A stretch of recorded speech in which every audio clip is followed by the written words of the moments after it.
Okay friends, మనం ఈ రోజు వచ్చేసి గోవాకి వచ్చాము. ఆల్రెడీ నేను రీల్ చేశాను కదా, గోవాలో అంటే గోవా హిస్టరీ అనొచ్చు. దాని గురించి మనం ఇప్పుడు అంకుల్తోనే ఒక వీడియో చేద్దాము. ఆల్రెడీ నేను డాక్టర్ దీపాతో నేను వీడియో చేశాను. ఇన్ కేస్ మీరు చూడని వాళ్ళు ఉంటే తప్పకుండా వెళ్ళి చూడండి. వాళ్ళ ఫాదర్ అన్నమాట. దీపా నా ఫ్రెండ్ కాబట్టి వాళ్ళ ఫాదర్ గోవాలోనే ఉంటారు కాబట్టి వాళ్ళు అంటే ఎన్ని ఇయర్స్ నుంచి ఉన్నారు, అసలు గోవా గురించి హిస్టరీ ఏంటి, అక్కడ విశేషాలు ఏంటో మనం క్లియర్ గా తెలుసుకుందాం. ఇంకొకటి ఏంటంటే అందరూ వీడియోస్ చాలా చేశారు గోవా గురించి, నాదేం స్పెషల్ లేదు.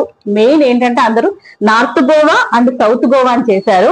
అవి కాకుండా అసలు గోవా ఏంటి, గోవాలో స్పెషాలిటీ ఏంటి, ఆ ఫోర్ట్స్ ఏంటి, ఆ చర్చెస్, దాని గురించి మనం క్లియర్ గా తెలుసుకుందాం. నమస్తే అంకుల్. నమస్తే అమ్మా.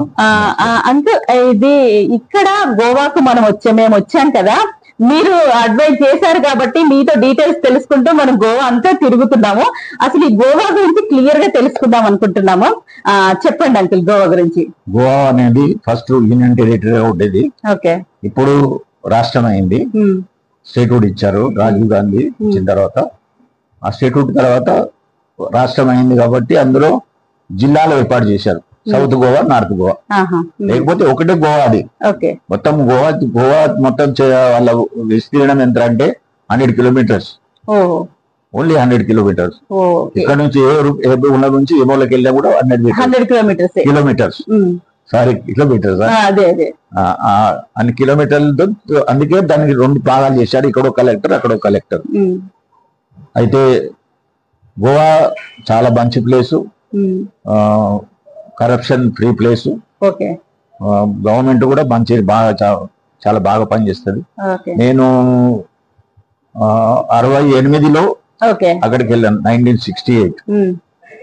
సో 1968 లో వెళ్ళి తర్వాత అక్కడ నేను ప్రైవేట్ గా పనులు చేస్తూ తర్వాత గవర్నమెంట్ జాబ్ వచ్చింది. గవర్నమెంట్ జాబ్ వచ్చి ఏం చేశారు? ఫస్ట్ ప్రైవేట్ గా చేశారు కదా, ఏం చేశారు? తర్వాత మీరు ఏ జాబ్ లో?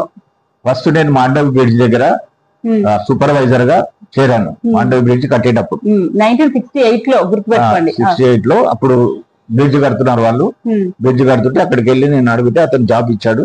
నేను ఒక ప్రైవేట్, మాకు కూడా చిన్న పార్టీషన్ ఇచ్చి దాంట్లో ఉండడానికి, తర్వాత భోజనం అక్కడే చేయడము. తర్వాత నేను ఎంప్లాయ్మెంట్ ఎక్స్చేంజ్ లో రిజిస్టర్ చేసుకున్నాను. నాకు జాబ్ వచ్చింది. అంటే ఏ క్వాలిఫికేషన్ తో వచ్చింది అంకుల్ గోవాలో? నేను మిలిటరీలో ఉన్నాను అప్పుడు. అంతకు ముందు నేను 63, 67 లో, 66 లో, 65 లో నేను ఇక్కడ మిలిటరీలోకి వెళ్ళాను. 3 సంవత్సరాలు చేసి నేను వచ్చేసాను బయటికి. ఆ క్వాలిఫికేషన్ నాకు టెక్నికల్ క్వాలిఫికేషన్ ఉండింది. అందులో నేను wireless diploma. So for that application దాంతో ఆ క్వాలిఫికేషన్ తోటి నాకు ఆ జాబ్ వచ్చింది. సో ఐ జాయిన్ అండ్ 1975 లో నాకు మంచి పోస్ట్ వచ్చింది, వైర్లెస్ ఆపరేటర్ గా, ఇన్స్ట్రక్టర్ గా పనిచేయడానికి. గవర్నమెంట్ జాబ్ అది. సో ఇన్స్ట్రక్టర్ గా చేరిన తర్వాత అదేంటి సెంట్రల్ గవర్నమెంట్ అంటారా? అప్పుడు మేము వెళ్ళినప్పుడు సెంట్రల్ గవర్నమెంట్, తర్వాత రాజీవ్ గాంధీ స్టేట్హుడ్ ఇచ్చాడు. So from then onwards it is state government. అయితే అక్కడ పని చేస్తూ తర్వాత ప్రమోషన్లు, లాస్ట్ కు నేను ప్రిన్సిపల్ గా రిటైర్ అయ్యాను. అంటే గ్రూప్ ఇన్స్ట్రక్టర్, ప్రిన్సిపల్, 2 పోస్టులు ఒకటే అనమాట అక్కడ. అయితే ప్రిన్సిపల్ గా నేను అక్కడ రిటైర్ అయ్యాను. రిటైర్ అయిన తర్వాత ప్రైవేట్ జాబ్స్, ప్రైవేట్ అవి చేస్తూ తర్వాత కాలం గడిచిపోతుంది. అంటే 1968 నుంచి ఉన్నారు కాబట్టి అన్ని ఆ గోవా గురించి ఏంటి అనేది క్లియర్ గా తెలుస్తుంది. కాబట్టి ఇప్పుడు మనం ఎందుకు ఇక్కడ ఈ అంకుల్ తోనే ఎందుకు చెప్పిస్తున్నానంటే అన్ని A to Z తెలుసు, వాళ్ళు అక్కడే ఉంటారు, ఇక్కడే ఉంటారు కాబట్టి. సో దానికోసమని నేను చెప్పిస్తున్నాను. ఇక ఈ గోవా గురించి మీరు చెప్పండి. గోవా మనుషులు చాలా మంచి వాళ్ళు. అక్కడ మనం తెలుసుకోవాలి ఏంటంటే, వాళ్ళ క్రిస్టియన్స్ అయితే వాళ్ళ ఇంటి ముందర ఒక క్రాస్ ఉంటుంది, హిందువులు అయితే వాళ్ళ ఇంటి ముందర ఒక తులసి బృందావనం ఉంటుంది. అది కంపల్సరీ. ఇంకోటి ప్రతి దీపావళికి వాళ్ళు పెద్ద దీపావళి, చిన్న దీపావళి అంటారు. దీపావళి మామూలుగా చేస్తే మన దీపావళి తీరు, వాళ్ళు పెద్ద దీపావళి చేస్తారు. చేసిన తర్వాత వాళ్ళ పెళ్లి చేస్తారు తులసికి. ఓహో ఓహో అది అక్కడ కంపల్సరీ. ఓ దాని కూడా వాళ్ళు బృందావనం కట్టిస్తారు. ఓ తప్పక ప్రతి ఒక్కరు మీరు ఏ క్రిస్టియన్ ఇంటికి వెళ్ళినా కూడా క్రాస్, వాళ్ళ ఇంటి ముందర క్రాస్ ఉంటుంది. రాసుంటుంది. ఇది కంపల్సరీ అక్కడ. ఉమ్, ఉమ్. మీరు చూసేది అంటే ఇంకోటి ఏంటంటే మన దగ్గర ఇంత హోటల్స్ ప్రతి 2 కిలోమీటర్లు 3 కిలోమీటర్లకు ఉంటాయి. ఆ, అక్కడ 2 కిలోమీటర్లు 3 కిలోమీటర్లు ఒక్కొక్క కిలోమీటర్కి ఒక్కొక్క బార్ ఉంటుంది. అది స్పెషాలిటీ అక్కడ. అది అక్కడ స్పెషాలిటీ. ఉమ్, అంత తాగే వాళ్ళు ఉన్నా అంత ఉన్నా కూడా అక్కడ జనాలు ఎవరు గొడవ పడరు, ఉమ్. ఒకరిని ఏం చేయరు. వాళ్ళంతా వాళ్ళు ఉంటారు మంచిగా హాయిగా. తోటి వాళ్ళతో కూడా ఏమి గడబడి ఉండదు వాళ్ళకి. ఉండదు. మన వాళ్ళు వెళ్ళి ఏమైనా చేస్తేనే అక్కడ అదే బయట నుండి బయట ఈ నుంచి మందు వచ్చిన కోసం జనాలు, వెళ్ళే వాళ్ళు ఉంటారు కదా, వాళ్ళే. ఉమ్, వాళ్ళు వెళ్ళి ఒక్కొక్క బస్సులు తీసుకొని వస్తారు. బస్సులు తీసుకొని వాళ్ళు వచ్చి మార్కెట్ లో తాగి రోడ్డు మీద పడి ఉంటారు. పడి ఉంటారు. అప్పుడు మమ్మల్ని అడుగుతారు దే కోవన్స్, ఆ, ఇగో మీ వాళ్ళు చూడు ఇగో ఏం చేస్తున్నారు ఇక్కడ. మాకదే చిన్న చూపు అది. ఆహాహా, ఆహా. ఇంకోటి అక్కడ జనాలు ఇప్పుడు మనని ఏమంటారంటే ఘాటి అంటారు. ఘాటి. ఘాటి అంటే అన్కల్చర్డ్ పీపుల్. ఓ వా, ఆహా, ఉమ్, గోవాలో ఏంటంటే అది ఒకటి అదనమాట. బయట వాళ్ళని చూస్తే ఇటు ఘాటి అంటారు. ఉమ్, ఘాటి అంటే ఇది అన్కల్చర్డ్. ఉమ్, ఉమ్, అసలు యాక్చువల్ గా దాని పదానికి అర్థం ఏంటంటే పైనుంచి వచ్చారు కాబట్టి ఇది పైనుంచి ఘాటు ఉమ్. పైనుంచి కదా మనకు అవునవును, వచ్చింది. అవునవును. అందుకనే వాళ్ళని ఘాటి అంటారు. ఘాటి అంటారు. కానీ అక్కడ ఉన్న ఉపమాన్ని బట్టి వీళ్ళు ఘాటి అంటారు. ఉమ్, అది. తర్వాత ఏంటంటే అక్కడ దేవాలయాలు చాలా ఉన్నాయి, మంచి దేవాలయాలు. మన హిందువులు కూడా మనము క్రిస్టియన్స్ ఎంత వాళ్ళ జీసస్ క్రైస్ట్ చర్చిలకు వెళ్ళి ఎంత మంచిగా చేస్తారో ఉమ్. అట్లా హిందువులు కూడా వాళ్ళ టెంపుల్స్ కి వెళ్ళి అంత చేస్తారు, అంత బాగా చేస్తారు. అంత బాగా చేస్తారు. ప్రతి పండుగ ఏ పండుగ అయినా కూడా వాళ్ళు కరెక్ట్ గా చేస్తారు. ఉమ్, ఓ సప్తాహం అని ఉంటుంది, 7 రోజులు భజనలు నాన్ స్టాప్ వాళ్ళు కూర్చుంటారు అనమాట. ఓహోహో. అంటే ఒకరు అయిన తర్వాత ఇంకొకరు ఆ, ఒక అలా ఊరికి 7 days కంటిన్యూస్ 7 days కంటిన్యూగా 7 days వాళ్ళు భజన చేస్తారు. భజన చేసిన తర్వాత సప్తాహం, ఇప్పుడు ఏది కృష్ణ అష్టమి వస్తుంది, దానికి 7 రోజులు కూర్చుంటారు అక్కడ. ఆ 7వ రోజు ఉట్లు కొట్టి అప్పుడు వాళ్ళు సమాప్తి చేస్తారు. ఆ రోజు అందరికి భోజనాలు పెడతారు. అది అట్లా టెంపుల్స్ కూడా చాలా బాగున్నాయి అన్ని టెంపుల్స్. అక్కడ నుంచి స్టార్ట్ చేస్తే నాగేశి, మహాలక్ష్మి, రామ్నాథి, శాంతదుర్గ. ఓకే, ఇవన్నీ టెంపుల్స్ ఏ ప్లేస్ లో ఉంటాయంటారు? ఇదే గోవా అని చెప్పొచ్చా? North Goa, south Goa? పోండా తాలూకాలు పోండాలోనే ఉంటాయి. పోండాలోనే ఉంటాయి టెంపుల్ సిటీ. ఓకే. అది నాగేశి, మహాలక్ష్మి, రామ్నాథి, శాంతదుర్గ, ఈ 5 టెంపుల్స్ పోండాలో ఒక లైన్ లో ఉన్నాయి. ఒక లైన్ లో ఉంటవి. అంటే మీరు ఎవరైనా అక్కడికి వెళ్ళినప్పుడు దర్శనం చేసుకోవడానికి అడ్రస్ 2 కిలోమీటర్ల లోపల ఇవన్నీ ఉంటాయి. దాని తర్వాత పోండా సిటీ వస్తుంది. పోండా సిటీలో అది మంచి సిటీ ఒకటి, అంటే పెద్ద అది లేదు, దానిలో ఒక 1,00,000 పాపులేషన్ ఉండొచ్చు అంతే. కానీ మంచి ప్లేసు. అప్పుడు ముస్లిమ్స్ పాలించిన అవి కూడా ఉన్నాయి అక్కడ. వాళ్ళు అప్పుడు ఎప్పుడో వాళ్ళు చేసే రాజ్యం చెప్పి అందులో దాన్ని కదంబ రాజులు ఎక్కువ దాన్ని అది చేశారు అనమాట. కదంబ రాజులు, Kadambas. So it was ruled by Kadambas. అందుకని ఇప్పుడు అక్కడ ఏదైతే ట్రాన్స్పోర్ట్ ఉందో దాన్ని కదంబ అని పిలుస్తారు. దాని పేరు కదంబ. అది. ఇంకేం అడగదలుచుకున్నారు మీరు? ఏంటంటే మనకు అక్కడ ఫోర్ట్స్ కూడా చూసాం కదా, బీచ్ కూడా చూసాం కదా. సో అయితే బీచెస్ కంటే ఈ ఫోర్ట్స్ గురించి మీరు చెప్పండి. అక్కడ ఫోర్ట్ ఏంటంటే అగ్వార్ ఫోర్ట్ అని ఉంది. అగ్వార్ ఫోర్ట్. అది ఎప్పటిదంటే పోర్చుగీస్ వాళ్ళు, అంటే 600 years బ్యాక్. అదే మనం 600 years they have ruled. Portuguese has ruled 600 years India, Goa. So during that period they have that Aguada fort they constructed. So అక్కడ నుంచి ఎవరైనా ఇప్పుడు సముద్రంలో నుంచి ఎవరైనా వస్తే అక్కడ నుంచి కనబడుతుంది. దాంట్లో నుంచి మనం చూసిన ఆ ఫోర్ట్ చూసిన వాళ్ళకు క్లియర్ గా అర్థమవుతుంది. క్లియర్ గా అక్కడ నుంచి ఏమొస్తున్నా ఏం పోతున్నా అని చూడడానికి వస్తుంది. ఆ ఫోర్ట్ ఇప్పుడు శిథిలంగా ఉంది. అది అవి మామూలు స్థితిలోనే ఉంది కాబట్టి దాన్ని పోయి చూసి వస్తారండి జనాలు. అక్కడ ఇంకేం లేదు అక్కడ జనాలు. కిందికి వస్తే ఒక జైలు ఉంది, సెంట్రల్ జైలు, అగ్వార్ సెంట్రల్ జైలు. కానీ మీరు అంటున్నారు ఏదో ఇప్పుడు మేము టికెట్ ఉందా? మేము వెళ్ళినాము ఆల్రెడీ వెళ్ళిన తర్వాత ఇప్పుడు ఇది ఇంటర్వ్యూ చేస్తున్నాను అనమాట. దానికి ఆ జైల్ కు ఎంట్రన్స్ టికెట్ వచ్చేసి 200 ఉంది పర్ హెడ్ కు. మేము వెళ్ళాము, చాలా బాగుంది. దాని గురించి చెప్పండి అంకుల్. అది జైలు. అది ఎవరైతే ఇది చేస్తారో అంటే దొంగతనాలు చేయడము, తర్వాత ఎవరిని కొట్లాడుకోవడం అది ఉంటే అక్కడ చాలా స్ట్రిక్ట్ రూల్ ఉండేదంట అక్కడ. ఇప్పుడు ఏదైతే మనము పోర్చుగీస్ వాళ్ళ రాజ్య పరిపాలన చేసేటప్పుడు ఎవరైతే మన హిందువులు కానీ ఎవరే కానీ అక్కడ ఒకవేళ ఏదైనా దొంగతనం చేస్తే అనుకో, దొంగతనం చేస్తే వాళ్ళు చేతులు కట్ చేసేవాళ్ళని. అంతేగా, అంటే స్ట్రిక్ట్ ఉంది అక్కడ. మనకు అన్ని ఫిగర్స్ వేసి చూపించారు. మీరు కనుక వెళ్ళినప్పుడు తప్పకుండా వెళ్ళండి. ముస్లిం కంట్రీస్ లో ఎట్లా అది శిక్ష ఉంటుందో ఆ మాదిరిగానే ఇక్కడ కూడా శిక్ష ఉండేదండి అప్పుడు. అండ్ ఒక ఎగ్జాంపుల్ చెప్పండి. ఏదో మీరు అప్పుడెప్పుడు చెప్పారు కదా కేరళ గురించి. అక్కడ ఒక కరంజాలెం అనే ఒక విలేజ్ ఉంది అక్కడ. కరంజాలెం అనే విలేజ్ ఎప్పుడు ఫస్ట్ గోవా అదైన తర్వాత, అంటే ఇండిపెండెన్స్ వచ్చిన తర్వాత ఒక కేరళ అబ్బాయి వచ్చి ఒక ఇంట్లో పని చేయడానికి ఉన్నాడు. పని చేస్తూ ఆమె ఒక్కతే ఉండేది. ఏదో వీడి మనసు ఏదో అయిపోయింది, ఆమెను రేప్ చేసి చంపేసి ఆ బాక్స్ లో పెట్టి వెళ్ళిపోయాడు. తర్వాత పట్టుకొచ్చారు వానికి ఉరి శిక్ష. అది ఫస్ట్ అనమాట. ఫస్ట్ ఇండిపెండెన్స్ గోవాలో అటువంటి శిక్ష ఇంకెప్పుడు పడలేదంట. అది ఫస్ట్. అందులోకి వెళ్ళి మనం జైల్లోకి వెళ్తే చూడొచ్చు. కానీ అప్పుడు చూసారా మీరు? అంటే చేసేటప్పుడు ఊరి చేసేటప్పుడు చూసారా? ఊరి చేసేటప్పుడు చూడలేదు నేను. ఊరి ఎట్లా చేస్తారు అనేది వాళ్ళు చూపించారట అప్పట్లో. 68 లో అంటున్నారు అంకుల్. అది ఊరి శిక్ష ఇచ్చింది 63 64 ఏదో ఉంటుంది.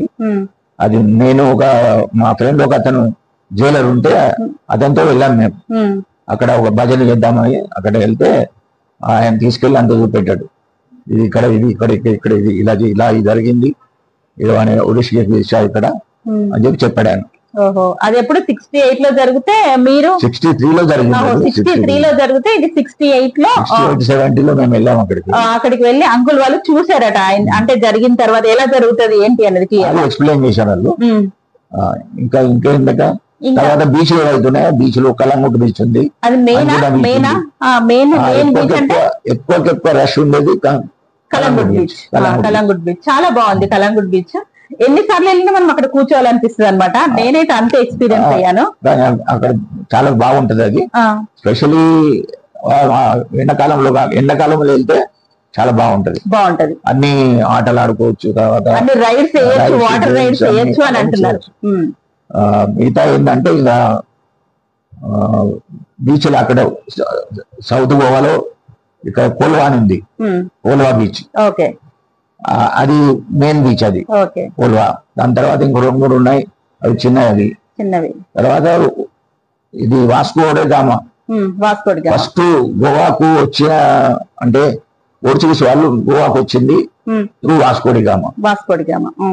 దానికి ఆ పేరు వచ్చిందంటే వాస్కో డి గామా అనే పేరు వాళ్ళు వచ్చి ఇక్కడ అది కనిపెట్టారు. మన గోవా అంటే ఇండియా ఇక్కడ ఉంది అని చెప్పి అప్పటి నుంచి వాళ్ళు పోర్చుగీస్ వాళ్ళు రూల్ చేస్తున్నారు. దాని పేరు వాస్కో డి గామా. వాస్కో డి గామా ఒకటి, కోల్వా బీచ్ ఒకటి. తర్వాత మడ్గాం పెద్ద సిటీ. సౌత్ గోవాలో మెయిన్ సిటీ మడ్గాం. నార్త్ గోవాలో మెయిన్ సిటీ మాప్సా, బిచోలిన్, వాల్పై ఇవన్నీ అక్కడ సిటీలు. తర్వాత ఇప్పుడు పంజిమ్ అనేది క్యాపిటల్ సిటీ. అక్కడ సెక్రటరియట్ కూడా అక్కడే ఉంది. పర్వరింలో సెక్రటరీ ఉంది. పర్వరింగ్ అంటే మనము పంజిమ్ బ్రిడ్జ్ నుంచి పైకి ఎక్కుతుంటే రైట్ సైడ్ పర్వరింగ్ ఉంటుంది. పర్వరింగ్ సెక్రటరియట్ ఉంది. మీరు చూసుంటారు లేదో, కానీ అక్కడ సెక్రటరీ. ఇప్పుడు అక్కడ మినిస్టర్స్ సెక్రటరీలు అంతా అక్కడ ఉంటారు. తర్వాత ఆ చిన్న స్టేట్ కూడా 2 కలెక్టర్లు, డైరెక్టర్లు అంతమంది పరిపాలిస్తున్నారు. So it is very easy to connect with the minister.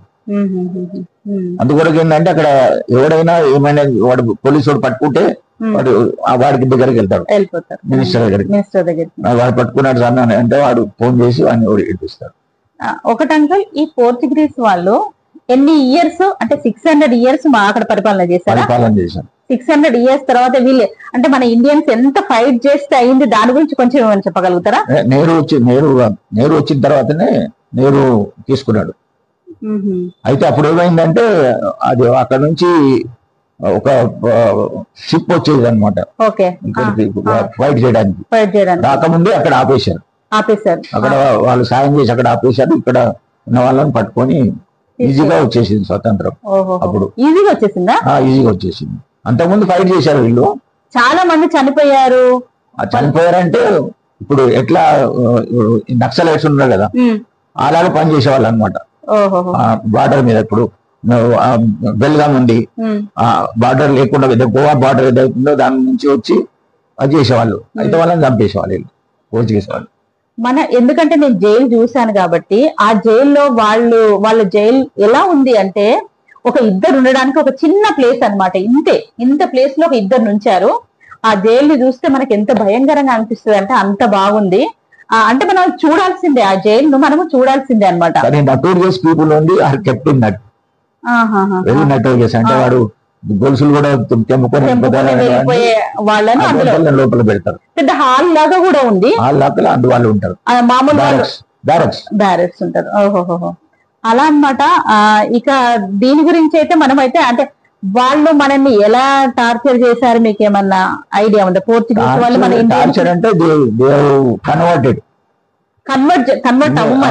Convert చేయడానికి అతను మీరు ఒకటి అది చూశారు కదా, సెయింట్ ఫ్రాన్సిస్ జేవియర్ అని, ఆయన మెయిన్ ప్రీస్ట్ అనమాట.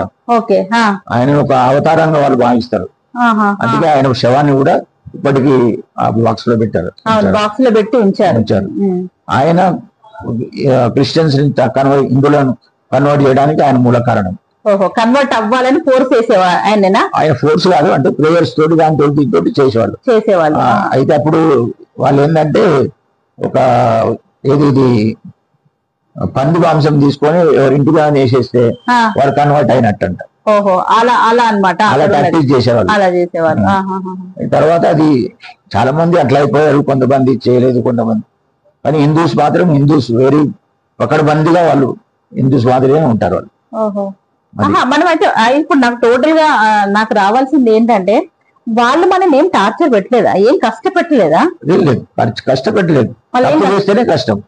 ఆ పోర్చుగీస్ వాళ్ళు తప్పు చేస్తేనే శిక్ష, పెద్ద శిక్ష. తప్పు చేస్తేనే, లేకపోతే మన ఇండియన్స్ ఏమి చేయలేదు, వాళ్ళు ఎవరిని చేయలేదు. ఓ అలానా? నేను మనల్ని ఇప్పుడు మన బ్రిటిష్ వాళ్ళు మనల్ని ఎట్లా ఇది చేశారో అంత చేశారేమో అని నేను అనుకుంటున్నాను. లేదు, అక్కడ అదేం లేదు. వాళ్ళు వచ్చి వ్యాపారంతో వచ్చి వాళ్ళు తర్వాత గోవాను స్వాధీనం చేసుకున్నారు. అయితే ఎవరైతే తప్పు చేసే వాళ్ళు ఉంటారో వాళ్ళకి పనిష్మెంట్ ఉండేది, చాలా హార్డ్ గా ఉండేది అనమాట. కఠినమైన శిక్ష ఉండేది, కఠినమైన శిక్ష ఉండేది అనమాట. కఠిన శిక్ష ఇస్తున్నారు కాబట్టి ఎవరు దొంగతనం చేసేవాళ్ళు కదంట. రోడ్డు మీద కూడా ఏమైనా పడితే అది తీసి పోలీస్కి ఇచ్చేవాళ్ళు. అంత కఠిన. ఇప్పుడు కూడా జనాలు చాలా బాగా ఉంటది. ఎవరికైనా ఏదైనా రోడ్డు మీద పడి ఉంటే కూడా చేయరు. మనలాంటి ఇప్పుడు ఇక్కడ నుంచి వచ్చిన వాళ్ళే అక్కడ ఏదైనా దొంగతనాలు అవి చేస్తారు.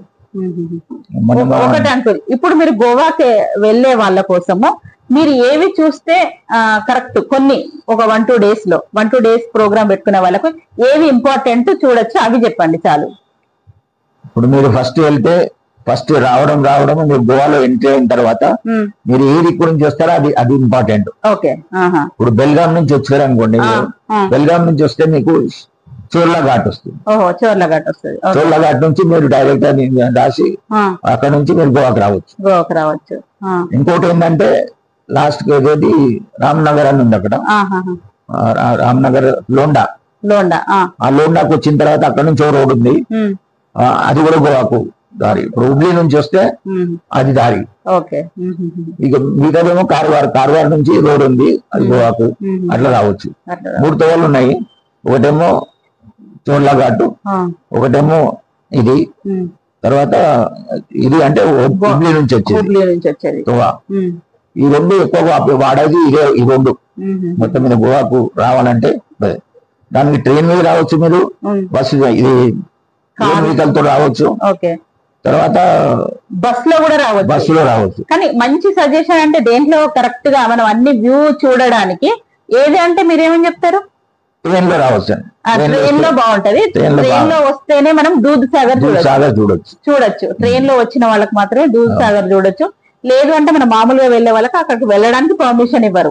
మామూలు డేస్ లో కూడా ఉండదు అంకుల్, ఎప్పుడు ఇవ్వరు. మనం ట్రైన్ లో అసోసియేషన్ ఉంది వాళ్ళది. ఎవరిని మిగతా వాళ్ళు మీరు తెచ్చినా, మీ వెహికల్ తెచ్చినా కూడా ఆడ పెట్టి వాళ్ళ దాని మీద పోవాలి. అలా అన్నమాట. దూద్ సాగర్ చూడాలి అలా రావాలి అనుకుంటే ట్రైన్ లో రండి. లేదు మనం వ్యూ అంతా చూడాలి అనుకుంటే అసలు నిజంగా 4 వీలర్ అంటే కార్ లో వస్తే బాగుంటది. మేము కార్ లోనే వచ్చాం కాబట్టి నేను చెప్తున్నా అనమాట. కార్ లో వస్తే మీకు plus local charges, local taxi charges తగలవు. తక్కువ ఖర్చుతో మనం బయటికి రావచ్చు. అది ఇంకేంటంటే లోకల్ వాళ్ళు ఊబర్, ఓలా ఇవన్నీ అలవ్ లేదు అక్కడ లేదు కాబట్టి. లేదంటే వాళ్ళు రానివ్వరు. వాళ్ళు లోకల్ పీపుల్ ఏదైతే ఉందో వాళ్ళు రానివ్వరు. ఈ ప్రైవేట్ వెహికల్ తీసుకుంటే నేను చాలా చార్జెస్ పడతాయి. ఒక డైలీ మరి ఒక వెహికల్ ఉంచుకున్నామంటే 5,000 6,000 పడుతుంది. కాబట్టి మన ఓన్ వెహికల్ లో వెళ్తే మనం అక్కడ వ్యూ చూడొచ్చు. ప్లస్ మనకు అక్కడ కూడా మనం అంతా ఆ గోవా అంతా చూడడానికి చాలా తక్కువ ఖర్చులో మనం బయటికి రావచ్చు. తక్కువ ఖర్చు అంటే మన ఖర్చు మన వెహికల్ కాబట్టి కొంచెం తక్కువలో మనం బయటికి రావచ్చు. అక్కడికి ట్రాన్స్పోర్టేషన్ చార్జెస్ మినిమైజ్ లేకపోతే మీకు ఎక్కువ పడుతుంది. హోటల్స్ కూడా 5 స్టార్ ఉన్నాయి, అక్కడ మామూలు హోటల్స్ ఉన్నాయి. కానీ కొన్ని హోటల్స్ మెయింటెనెన్స్ సరిగా ఉండదు, కొన్ని హోటల్స్ బాగుంటాయి. కానీ 5 స్టార్ మామూలుగా జనాలు మీరు వెళ్ళిన హోటల్ కి 3,500 ఎంతో అటువంటి హోటల్స్ ఉన్నాయి. మామూలుగా కామన్ మ్యాన్ కొరకు కొద్దిగా రిచ్ పీపుల్ అయితే దే గో ఫర్ 5 స్టార్ అలాంటి దానికి వెళ్ళొచ్చు. 5 స్టార్ 3 స్టార్. అంటే గోవా అంటే ఎవరో కొత్తగా పెళ్ళైన వాళ్ళే దానికోసమే అంటే హనీమూన్ కు వెళ్లే వాళ్ళే ఉంటారు అనుకోవద్దు. ఎందుకు అంకుల్ తో చెప్పించాను అంటే ఫ్యామిలీస్ కూడా వెళ్ళొచ్చు. ప్లస్ ఇంకొకటి ఏంటంటే అక్కడ టెంపుల్స్ ఉంటవి. మనము సెలెక్ట్ చేసుకునే దాన్ని బట్టి ఎక్కడికి వెళ్ళాలి అంటే కలంగుట్ బీచ్ కు వెళ్ళొచ్చు. ఇంకా వేరే అంజనా ఉంది. ఫ్యామిలీస్ వెళ్ళేది ఏంటి చెప్పండి? ఫ్యామిలీస్ అన్ని బీచ్లకు వెళ్ళొచ్చు. కానీ ఒకటి ఏదో ఒక డ్రగ్ అక్కడ ఎక్కువ ఉంటుంది అని చెప్పారు. కలంగుట్ లో డ్రగ్ ఉంటుందా? అది ఎప్పుడు జనాలు ఎక్కువ వచ్చినప్పుడు ఉంటది అంతేగాని లేకపోతే అక్కడ ఏమి లేదు. అంత బానే ఉంటది. ఫ్యామిలీస్ కూడా హ్యాపీగా వచ్చి విజిట్ చేయొచ్చు.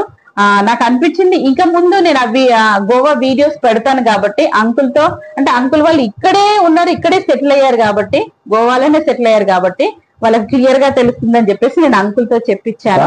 వాళ్ళ భాష అక్కడ భాష ఏంటంటే కొంకణి వాళ్ళది భాష. అక్కడ గోవాలో భాష ఏంటంటే కొంకణి మాట్లాడతారు. వాళ్ళు ఎట్లా మాట్లాడతారంటే ఇప్పుడు నీ పేరేంటి అని అడగాలంటే తుజనావుకితే వాడు మళ్ళీ నాన్నని కూడా అనలేదు. తుజే నావ్ కితే అంటే నీ పేరేంటి అలా అనమాట. అది కొంకణి. అంటే అంకుల్ కి చాలా లాంగ్వేజెస్ వచ్చు. కొయ్యి రావుతా, నువ్వు ఎక్కడుంటావు, పనిజీ రావుతా. So this is the language of their local people. అంటే వాళ్ళకి హిందీ రాదు, ఇంగ్లీష్ రాదు. లోకల్ అంటే ఎవరైతే మామూలుగా అది ఉంటారో వాళ్ళకి రాదు. కొంకణి వచ్చు. కొంకణి మనము మీరు అర్థం చేసుకోరు వాళ్ళను. అయితే అందుకొరకు ఎవరినో బ్రోకర్ పట్టుకుంటే వాళ్ళు ఇప్పుడైతే ఎక్కడికి వెళ్ళినా షాప్స్ లో వెళ్ళినా గానీ నేను షాప్ వీడియోస్ కూడా చేశాను అంకుల్. దాంట్లోనైతే హిందీ మాట్లాడారు, హిందీ బానే మాట్లాడారు. హిందీ వాళ్ళు ఇప్పుడు తీసుకున్నారు అవన్నీ. హిందీ వాళ్ళు తీసుకున్నారేమో. అప్పట్లో అంకుల్ వాళ్ళు ఉన్నప్పుడు అంతా కొంకణి ఉండి ఉంటది లాంగ్వేజ్.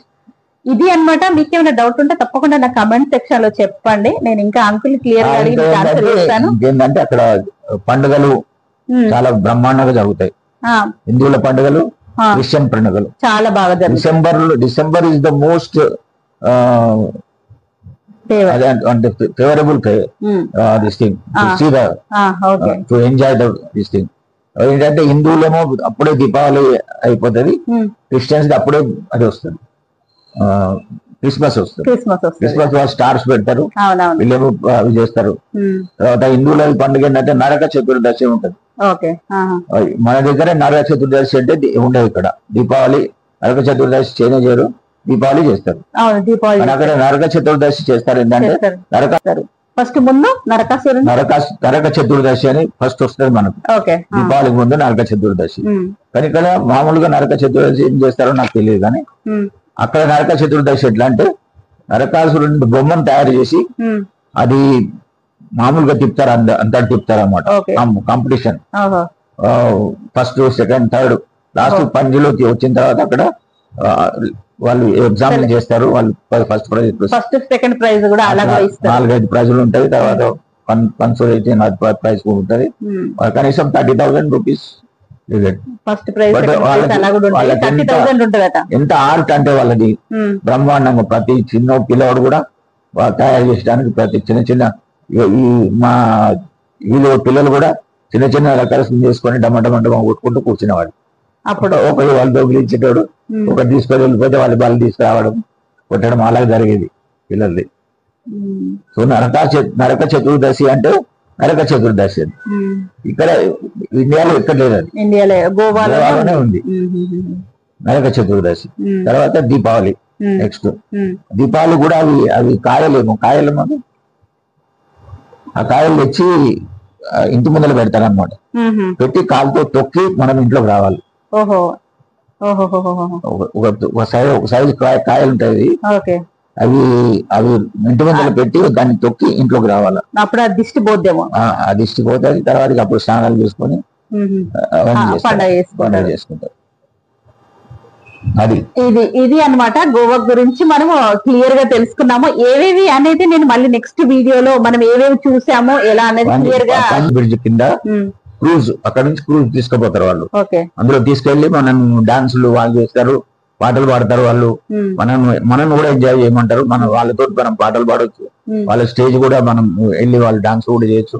అవన్నీ చేసి 1 hour 2 hours వాళ్ళు తిప్పిపోయి ఆ సముద్రంలో తిప్పిపోయి తీసుకొచ్చి వాళ్ళు పర్యటన చాలా తక్కువనే ఉంటుంది అని చెప్తున్నారు. 150 రూపీస్ ఉంటుంది. నేనైతే ఇప్పటి వరకు నేను వెళ్ళలేదు. ఇన్ కేసు వెళ్తే కనుక మళ్ళీ నేను క్లియర్ గా అప్డేట్ ఇస్తాను మీకు. ఆ తర్వాత క్యాసినో ఉంటది. క్యాసినో ఎవరైతే ఎంజాయ్ చేయాలనుకున్నారు క్యాసినోకి వెళ్ళొచ్చు. 3,500 పర్ హెడ్. మీరు కావాలనుకుంటే వెళ్ళొచ్చు. అక్కడ మనకు భోజనం ఒక్కరోజు ఫ్రీ భోజనం, తినండి, ఏదైనా తాగండి, ఏమైనా చేయండి. ఫ్యామిలీస్ కూడా వెళ్ళొచ్చు, అందరు వెళ్ళొచ్చు, హ్యాపీగా ఎంజాయ్ చేయొచ్చు. అక్కడ 3,500 రూపీస్. ఆడవాళ్ళు ఆడతారు, ఆడని వాళ్ళు ఆడరు. కొంతమంది డబ్బులు కూడా ఒప్పుకుంటారు, కొంతమంది. క్యాసినో ఆడిన వాళ్ళే వెళ్ళాలని లేదు, మనకు అక్కడ అన్ని చూడొచ్చు. క్యాసినో అంటే ఏంటో చూడొచ్చు. నేనైతే ఇంతవరకు ఎప్పుడు క్యాసినో చూడలేదు, అలా అంటున్నా. ఎగ్జాంపుల్ మీరు వెళ్ళొచ్చు, వెళ్ళి చూసారు కదా అక్కడ పెద్ద షిప్, అది క్యాసినో. 5-6 ఉన్నాయి అక్కడ. అవునవును, 5-6 లోపలికి తీసుకెళ్తారు. ఆ సముద్రంలో ఉంటాయి చిన్న బోట్లు తీసుకెళ్లి అక్కడ వదిలిపెడతారు. మీరు మళ్ళీ రావాలని కూడా దొరకదు, వాళ్ళు తీసుకొచ్చిన రావచ్చు. అది గోవా విశేషాలు అంతేనా? అంటే ఇంకేమైనా చెప్తారా? ఏం లేదా, జైలు చూసిన తర్వాత నాకు అనిపించింది అంటే ఆ బీచ్ అంటే ఆ సముద్రంలో నుంచి ఆ దొంగలను తీసుకొచ్చి జైల్లో పెడతారేమో అలా అనిపించింది నాకు. ఎవరైనా అటువంటి తప్పులు చేసినప్పుడు తీసుకొస్తారు వాళ్ళు, అక్కడ నుండి తీసుకొస్తారు. వాళ్ళకి ఎక్కడ పెట్టింది వాళ్ళకి తెలియదు. వాళ్ళు అదేంటి బోట్ లో తీసుకొస్తారా, షిప్ లో తీసుకొచ్చి? బోట్ లో ఇప్పుడు ఏం లేవు అప్పుడు. బోటే అలా పెద్ద షిప్ లో ఎందుకు, చిన్న బోట్లలో తీసుకొచ్చి ఆ జైల్లో పెట్టేవాళ్ళు. అక్కడ మైనింగ్ చాలా ప్రాముఖ్యత. మైనింగ్ పడవలలో మైన్స్ అంతా తీసుకెళ్లి రివర్ ద్వారానే తీసుకెళ్తారు, సముద్రం ద్వారా తీసుకెళ్లి సప్లై చేస్తారు. అక్కడ వేరే కంట్రీస్ కి, చైనాకి, అక్కడికి పంపాలంటే మైన్స్ పంపుతారు. అక్కడ మెయిన్ మనం పర్చేజ్ చేయాల్సింది ఏంటి అని అంటే ఏం చెప్తారు? కాజు అంటే అంత క్వాలిటీ ఉంటది. కాజు క్వాలిటీ ఉంటది. జాంటే అనే వాళ్ళది కూడా ఉంది, బాబు వేరే వాళ్ళ కూడా ఉన్నాయి. కానీ మనం ఫ్యాక్టరీకి వెళ్తే మంచి ఏరుకోవచ్చు, తక్కువ ధర ఉంటది. మీరు కొనుక్కోవాలనుకుంటే ఆ కాజు అక్కడ పర్చేజ్. మసాలాలు కూడా చీప్ అని విన్నాను నేను. మసాలాలు గరం మసాలా ఉంటది, లవంగా అలాంటివి, జాజికాయలు గాని, లవంగాలు గాని, తర్వాత మసాలా, గరం మసాలా, ఇలాచీలా కూడా పండుతాయి అక్కడ. ఇలాచీ కూడా పండుతుంది. ఆ స్పెషాలిటీ అంటే గోవా స్పెషాలిటీ. అది కూడా ఉంటది. గోవా గార్డెన్ ఉంటాయి. ఆ గార్డెన్ లోకి వెళ్ళి మనం అంతా చూసి చెట్టు చూపిస్తారు, అన్ని చూపిస్తారు వాళ్ళు. ఇలాచీలు కూడా ఉంటాయి, చూపిస్తారు. అక్కడ 100 రూపీస్ టికెట్ ఉంటది. మన తిండి కూడా అక్కడనే వాళ్ళే ఇస్తారు, మనం తిరగొచ్చు కూడా. అలా కూడా వెళ్లే వాళ్ళు ఉంటే, ట్రెక్కింగ్ చేసే వాళ్ళు ఉంటే అలా కూడా వెళ్ళొచ్చు. అంటే ఇవన్నీ ఎందుకంటే మీకు ఐడియా రావడానికి. ఒకేసారి మనం గోవాకి వెళ్ళినప్పుడు ఏం చూడాలో అసలు అర్థం కాదు కదా. సో అందుకే నేను అంకుల్ తో అంతే క్లియర్ గా చెప్పిస్తున్నాను. మనం ఏది చూస్ చేసుకున్నా మీరు అంటే డేస్ ని బట్టి మనం ఇదంతా ప్రోగ్రామ్ ఫిక్స్ చేసుకోవచ్చు అనమాట. అంతే కదా అంకుల్? ఇది అనమాట గోవాకి సంబంధించి. 1 వీక్ స్టే అక్కడ ఉంటే గోవా ఉంటే you can cover everything and you can come back. అది అన్నమాట. ఒక 1 వీక్ ఉంటే కంప్లీట్ గా మనం కవర్ చేసి అంటున్నారు. వెళ్లే వాళ్ళు ప్రోగ్రామ్ అలా వేసుకుంటే కనుక హ్యాపీగా అన్ని చూసి రావచ్చు. చాలా హ్యాపీగా అనిపిస్తుంది. నేను ఇప్పటి వరకు గోవాలో ఉన్నా కదా, అంటే గోవాకు వచ్చిన వాళ్ళు ఇక్కడ బయట నుంచి వచ్చే వాళ్ళు ఉంటారు, ఫ్యామిలీస్ కూడా ఎంజాయ్ చేయొచ్చు అనేది ఇప్పుడు మన వీడియో ద్వారా తెలియాలి. అంటే నాన్ వెజ్ కాబట్టి మీరు non veg plus you are not alcoholic కాదు. ఒకవేళ మీరు ఈ రెండు అయి ఉంటే you would have been enjoy like anything. కానీ మన అంటే చేపలు కూడా చాలా చాలా బాగా దొరుకుతాయి. చాలా అంటే క్వాలిటీగా దొరుకుతాయి. మాంసం రాగానే కట్ చేసి అమ్ముతారు. అవి అమ్ముతారు పెద్ద పెద్ద చేపలు. అంటే నాన్ వెజిటేరియన్ వాళ్ళకు హ్యాపీగా, అవి దొరుకుతాయి. డ్రింక్ చేసే వాళ్ళకి హ్యాపీగా ఉంటది. అంటే మిగతా వాళ్ళు ఫ్యామిలీస్ కూడా ఉంటుంది, పోర్క్ ఉంటుంది, ఇవన్నీ ఉంటాయి అక్కడ, అన్ని ఉంటాయి. వాళ్ళకి అన్ని దొరుకుతాయి. అది మీకేమైనా డౌట్ అనిపిస్తే, మీకేమైనా అంటే గోవాకు వెళ్లే ప్లాన్ కనుక ఉంటే, వెళ్లే ముందు ఏదైనా ఉంటే నాకు కమెంట్ సెక్షన్ లో చెప్పండి. నాకు తెలియని విషయాలు కూడా నేను అంకుల్ కనుక్కొని మరి మీకు ఆన్సర్ చేస్తాను అనమాట. ఇది గోవాకు సంబంధించింది. తప్పకుండా ఎక్కడ స్కిప్ చేయకుండా చూడండి.